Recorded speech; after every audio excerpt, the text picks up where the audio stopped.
മധ്യപൂർവേഷ്യയിലെ യുദ്ധം കാരണം രാജ്യത്ത് പാചകവാതക ക്ഷാമം അതിരൂക്ഷമാവുകയാണ്.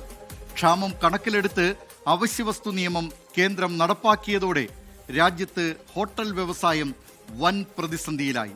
സിലിണ്ടർ കിട്ടാതായതോടെ മഹാനഗരങ്ങൾക്കൊപ്പം കേരളത്തിലും ഹോട്ടലുകൾ ഒന്നൊന്നായി പൂട്ടുകയാണ്. മുംബൈയിൽ നിന്ന് ശ്രീനാഥ് ചന്ദ്രൻ തയ്യാറാക്കിയ റിപ്പോർട്ട് കാണാം. അടുക്കളയിൽ തീ അണയുന്നു. 65% പാചകവാതകവും ഇറക്കുമതി ചെയ്യുന്ന രാജ്യമാണ് നമ്മുടേത്. അതിൽ തന്നെ 90% ഗൾഫ് മേഖലയിൽ നിന്ന്. ഹോർമുസ് കടലിടുക്ക് വഴിയുള്ള ചരക്ക് നീക്കം പ്രതിസന്ധിയിലായതോടെ രാജ്യത്തെ LPG ക്ഷാമം അതിരൂക്ഷം. മുംബൈ, ദില്ലി അടക്കം വൻ നഗരങ്ങളിൽ കാൽഭാഗം ഹോട്ടലുകളും ഇതിനോടകം പൂട്ടി. മുംബൈയിലെ കലീനയിലാണ് ഞാനുള്ളത്. ഇവിടെ 5 മലയാളി റെസ്റ്റോറൻറ്റുകൾ, അതായത് മലയാളികളുടെ ഉടമസ്ഥതയുള്ള 5 ഹോട്ടലുകളാണ് ഇവിടെ പ്രവർത്തിക്കുന്നത്. പക്ഷേ അതിൽ ഇപ്പോൾ പ്രവർത്തിക്കുന്നത് വെറും 2 എണ്ണം മാത്രമാണ്. ബാക്കി 3 എണ്ണവും ഇതുപോലെ താഴിട്ട് പൂട്ടിയ അവസ്ഥയിലാണ്.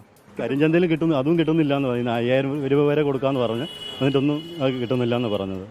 ഒന്നും ഇല്ല എന്ന് പറഞ്ഞു. എല്ലാ ഹോട്ടലും ഇത് ഇവിടെ 5 ഹോട്ടലുണ്ട്, മലയാളി ഹോട്ടൽ. പക്ഷേ എവിടെയും ഇതിൻ്റെ പ്രശ്നം. ഇനിയിപ്പോൾ എന്ത് ചെയ്യാമെന്ന് അറിയില്ല അവർ.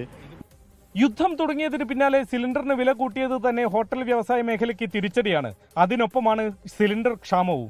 വീടുകൾ, ആശുപത്രികൾ തുടങ്ങി പ്രത്യേക മേഖലകൾക്ക് വേണ്ടി മാത്രം പാചകവാതകം പരിമിതിപ്പെടുത്തുന്ന അവശ്യവസ്തു നിയമം കൂടി നടപ്പാക്കിയതോടെ പ്രതിസന്ധിയുടെ ആഴം കൂടി. വിറകടുപ്പുകൾക്ക് മഹാനഗരങ്ങളിൽ വിലക്ക് നേരത്തെ തന്നെയുണ്ട്.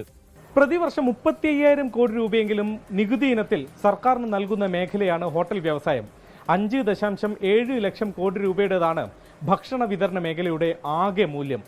90 ലക്ഷം പേരെങ്കിലും തൊഴിലെടുക്കുന്ന മേഖലയാണ് പ്രതിസന്ധിയിലാവുന്നത്.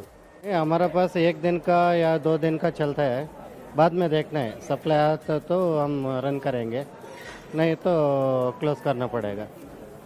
കേരളത്തിലും സ്ഥിതി വ്യത്യസ്തമല്ല. ഹോസ്റ്റലുകൾ അടക്കം പൂട്ടേണ്ട അവസ്ഥയിലേക്ക് സാഹചര്യം രൂക്ഷമാവുകയാണ്.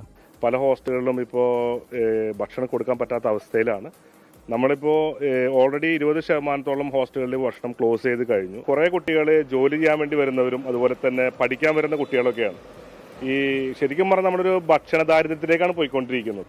അമേരിക്കയിൽ നിന്ന് നേരത്തെ തന്നെ പാചകവാതക ഇറക്കുമതി നമ്മുടെ രാജ്യം തുടങ്ങിയിട്ടുണ്ട്. പക്ഷേ ആകെ ഇറക്കുമതിയുടെ ഏതാണ്ട് 10% മാത്രമേ അതാവുന്നുള്ളൂ. ഹോട്ടൽ വ്യവസായം, ഫുഡ് ഡെലിവറി തുടങ്ങിയ മേഖലകളെ മാത്രമല്ല, റെസ്റ്റോറൻറ്റുകളെ ആശ്രയിച്ചു കഴിയുന്ന വലിയൊരു വിഭാഗം പൊതുജനത്തെയും പ്രതിസന്ധി ബുദ്ധിമുട്ടിച്ചു തുടങ്ങി. മുംബൈയിൽ നിന്നും വരുൺ വടശ്ശേരിക്കൊപ്പം ശ്രീനാഥ് ചന്ദ്രൻ, 24. ലോകത്തെവിടെയായാലും ഏത് സമയത്തും 24 വാർത്തകളും ഓഗ്മെന്റഡ് റിയാലിറ്റി പാക്കേജുകളും എക്സ്പ്ലെയിനറുകളും വിശദമായി കാണാൻ ഞങ്ങളുടെ യൂട്യൂബ് ചാനൽ നിങ്ങൾക്ക് സബ്സ്ക്രൈബ് ചെയ്യാം.